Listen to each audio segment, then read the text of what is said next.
और अभी कुछ इतनी पीछे जाने की भी जरूरत नहीं है। 2018 के इलेक्शन के बाद जाएंगे तो फिर तो 2018 के इलेक्शन के बाद आपके भी जब पीछे जाएंगे तो फिर मैं पर्सनल नहीं होना चाहती कि आप भी पता नहीं कल किधर जाएंगे और फिर कल किधर थे। So let's not be personal, have arguments. If you have solid arguments then have arguments. दूसरी बात ये, एक तो मैं खत्म कर लूं प्लीज, वरना मैं कर नहीं सकती। मुझे आदत नहीं है ऐसे गुफ्तगू करने की, इनको होगी क्योंकि इनकी तो सिखाया ही ऐसे जाता है। पढ़ते तो है ही ना माशाल्लाह। PMLN में पीपल्स पार्टी में ये तो एक बड़ी है ना, और कोई चवल ना मारना आज नहीं, लिंकन एयरपोर्ट और उसके बाद जो है आप देखिए मंसूर, पहले तो इस प्रोग्राम के कोई आदाब होने चाहिए। नहीं आप बोलिए, क्योंकि मेरी आदत नहीं है बीच में लुकमा देने। Thank you Fawad, is that okay? नहीं आप बोलिए, बोलो बोली जा रही है, ऊपर से मुझे कही जा रही है।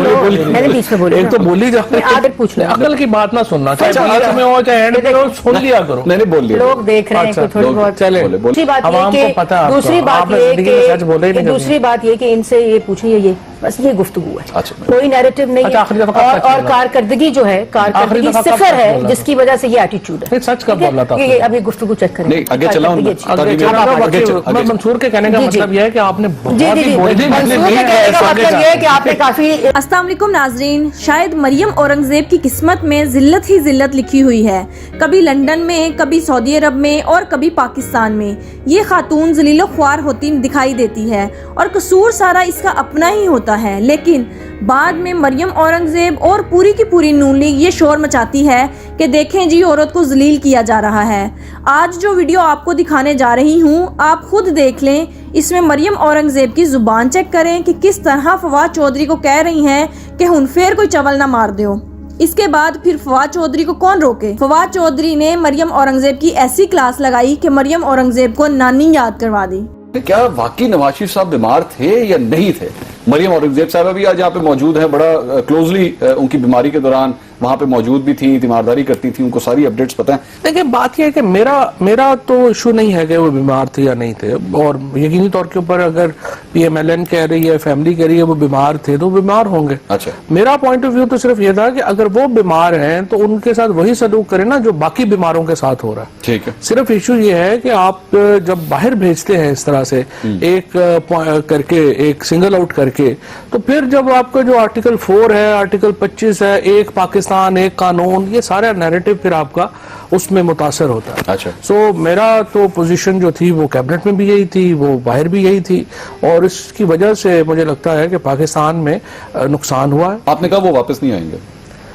मुझे नहीं लगता, जब तक कि कोई मामला उनके फेवरेबल एक सेटअप ना हो जाए, वो ना हो, वापस नहीं आएंगे। अभी भी नहीं लगता? अभी भी नहीं लगता। मरियम साहब आएंगे वापस? देखिए, ये उस शख्स के बारे में कहा जा रहा है, उसकी तारीख देखना बड़ा इंपॉर्टेंट है, और अभी कुछ इतनी पीछे जाने की भी जरूरत नहीं है। 2018 के इलेक्शन के बाद जाएंगे तो फिर तो 2018 के इलेक्शन के बाद आपके भी जब पीछे जाएंगे तो फिर मैं पर्सनल नहीं होना चाहती कि आप भी पता नहीं कल किधर जाएंगे और फिर कल किधर थे। So let's not be personal, have arguments. If you have solid arguments then have arguments. दूसरी बात ये, एक तो मैं खत्म कर लूं प्लीज, वरना मैं कर नहीं सकती। मुझे आदत नहीं है ऐसे गुफ्तगू करने की, इनको होगी क्योंकि इनकी तो सिखाया ही ऐसे जाता है। दूसरा ये जो भी रहे हैं, लेकिन एक होना चाहिए डेकोरम ऑफ एनी कॉन्वर्सेशन। दूसरी बात यह है, कभी 50 रुपए का हेलीकॉप्टर उड़ जाता है, कभी प्राइम मिनिस्टर 55 रुपए का, सॉरी 5 रुपए, मैंने 55 रुपए का, और वो भी इनका तखलीक किया मुझे साथ में राइट्स उनके रिजर्व 5 रुपए का हेलीकॉप्टर चल जाता है। कभी चीप गिमिक्स के लिए ये वजीर आजम हाउस यूनिवर्सिटी बन जाता है।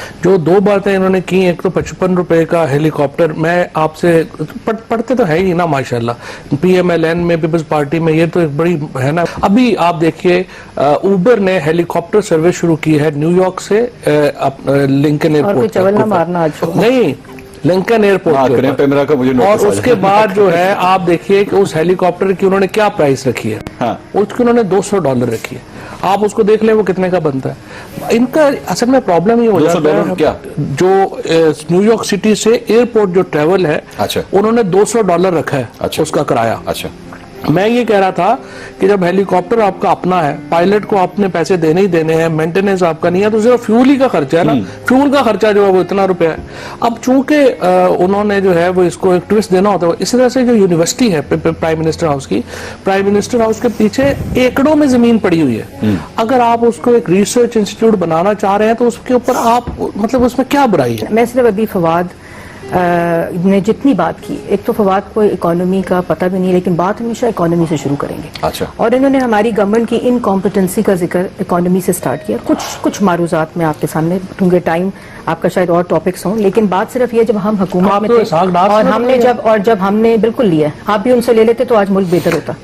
दूसरी बात यह है कि पहली बात इनकी अब आप देखें विजन कि मिफ्ता से लिया है कि इसहाक डार से लिया है। मुल्क तबाह हो गया। मुल्क के अंदर जो 6 क्योंकि मिफ्ता कहते हैं इसहाक डार को इकोनॉमी का कुछ पता नहीं। मंसूर, पहले तो इस प्रोग्राम के कोई आदाब होने चाहिए। नहीं आप बोलिए, क्योंकि मेरी आदत नहीं है आप प्लीज बोलिए। Thank you Fawad, is that okay? नहीं आप बोलिए। बोली जा रही है, ऊपर से मुझे कही जा रही है।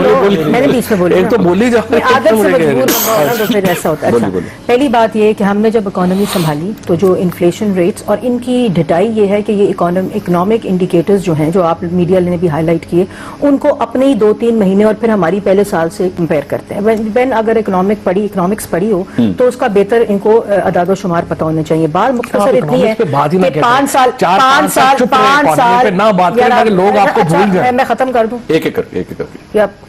लोग, मैं कहता हूँ इकोनॉमी पे ये बात ना क्या करें, मैं इनको पहले अच्छा, मैं बोल लूं क्यों इसलिए ना क्या करें कि लोग इनको भूल जाए। इकोनॉमी पे इकोनॉमी के ऊपर जो इन्होंने जो एक खौफनाक ड्रीम दिखाया हुआ है पाकिस्तान को, जिस ये एक हमें लेके गई है उस कश्ती में जहाँ पे अंधेरे ही अंधेरे थे, उसके ऊपर आप क्यों लोगों को याद कराती हैं ये दोबारा कि हम इकोनॉमी के ऊपर बात करें? आप बोले, पहले पूछ रहे हैं। नहीं वो बोलिए, उन्होंने बोल लिया। फिर पूछ लो, अकल की बात ना सुनना, चाहे बीच में हो चाहे एंड पे हो, सुन लिया करो। नहीं बोल लिया, लोग देख रहे हैं कि थोड़ी बहुत चले बोले। आप दोनों काबिल एहतराम है। देखिए, अब मेरी आप दोनों से इसके सामने आखिर में खत्म। उसके बाद जो इन्फ्लेशन है, महंगाई है, बेरोजगारी है, इन्होंने शुरू किया।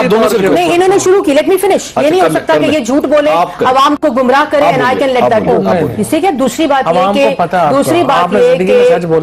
बात ये कि इनसे ये पूछिए, ये बस ये गुफ्तगू है, कोई नैरेटिव नहीं है। और कारकर्दगी जो है, कारकर्दगी सिफर है, जिसकी वजह से ये एटीट्यूड है। सच का बोला था।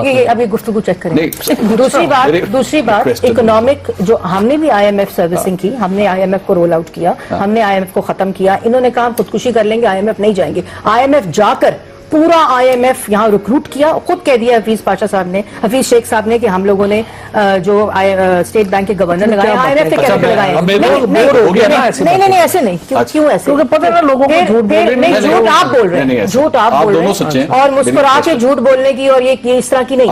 अदादो शुमार स्टेट बैंक के, तो इसका ये मतलब नहीं आता। मंसूर के कहने का मतलब यह है कि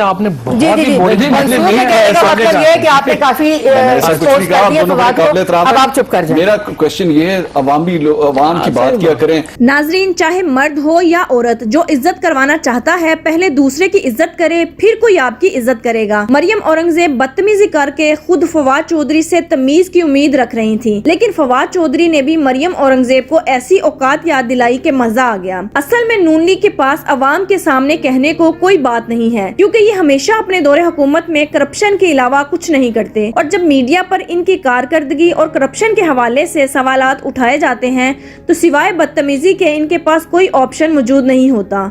अगर बदतमीजी ना करें और शोर ना मचाएं तो बुरी तरह एक्सपोज होने का खतरा होता है। इसीलिए बदतमीजी भी करना इन बेचारों की मजबूरी है। जैसे एक मशहूर मुहावरा है, चोर मचाए शोर। ये बेचारे शोर मचाकर अपनी चोरियों को छुपाने की कोशिश करते हैं। और जुल्म की बात तो ये है कि बड़ी चोरियां तो बड़े लीडरों ने की होती हैं और मीडिया पर बेचारे मरियम औरंगजेब और तलाल चौधरी जैसे छोटे मोटे चेले जलील होते हैं। और खुसूसन इन्होंने अपनी चोरियों को छुपाने के लिए औरतों को बदतमीजी की ट्रेनिंग दी हुई है और इनकी खवातीन अक्सर मीडिया पर बदतमीजी करके अपनी क्लास लगवाती दिखाई देती हैं। नाजरीन, क्या ऐसी बदतमीज औरतों को ऐसा मुंह तोड़ जवाब देना चाहिए जैसा जवाब फवाद चौधरी ने मरियम औरंगजेब को दिया? आपकी इस बारे में क्या राय है? कमेंट में जरूर बताइएगा। अगली वीडियो में मिलते हैं, तब तक के लिए अल्लाह हाफिज।